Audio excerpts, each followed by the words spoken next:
நேற்று எல்லோரும் hot news கேள்விப்பட்டிருக்கீங்க. ஊத்தங்கரையில் பார்த்தீங்கன்னா பஸ்ஸு அப்சைட் ஆகி வந்ததுன்னா அவர் பேர் படுகாயன்னு சொல்லிட்டு. இந்த ஆக்சிடென்ட் எப்படி நடந்ததுன்னா, இந்த வந்து பார்த்திங்கன்னா ரோட்டில் வந்து ஆக்சிடென்ட் நடக்காமல் இருக்கிறதுக்காக குச்சி மாதிரி நட்டுருக்காங்க. இந்த குச்சியில் வந்து பார்த்திங்கன்னா பஸ்ஸு வந்து பார்த்திங்கன்னா ஓவர்டேக் பண்ணி இடிக்காமல் இருக்கிறதுக்காக வந்து பார்த்திங்கன்னா ஓவர்டேக் பண்ணி பஸ்ஸை பார்த்திங்கன்னா பிரேக் போட்டிருக்காங்க. பிரேக் போடும்போது வந்து பார்த்திங்கன்னா பஸ்ஸு வந்து பார்த்திங்கன்னா பஸ்ஸு பிரேக் கண்ட்ரோல் எல்லாமே வந்து பார்த்திங்கன்னா அப்சைட் ஆகி வந்து பார்த்திங்கன்னா கீழே விழுந்துச்சு. பக்கம் கிணறு இருக்குது. நல்ல வேலை வந்து பார்த்திங்கன்னா அந்த கிணத்துல போய் இல்லை, அதுக்கு முன்னாடி வந்து விழுந்துடுச்சுங்க.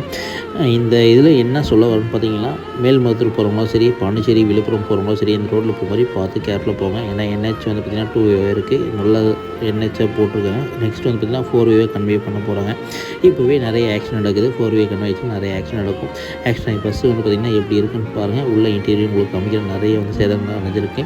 இந்த பஸ்ஸுக்கு வந்து பார்த்திங்கன்னா இப்போ தான் 10 லட்ச ரூபா செலவு பண்ணியிருக்காங்க. அது மட்டும் இல்லைங்க, பஸ்ஸு எந்தளவுக்கு கட்டுப்பட்ட இடம் வந்துருக்கா கீழே விழுந்துருன்னு சொல்லிட்டு அந்த வீடியோவை முயற்சி பண்ணுறேன். நேற்று அந்த பஸ்ஸில் போனவங்க எந்தளவுக்கு குத்தாட்டம் போட்டு போயிருக்காங்கன்னு சொல்லிட்டு அந்த வீடியோவை வந்து பார்த்திங்கன்னா இதில் நான் பதிவு பண்ணுறேன்.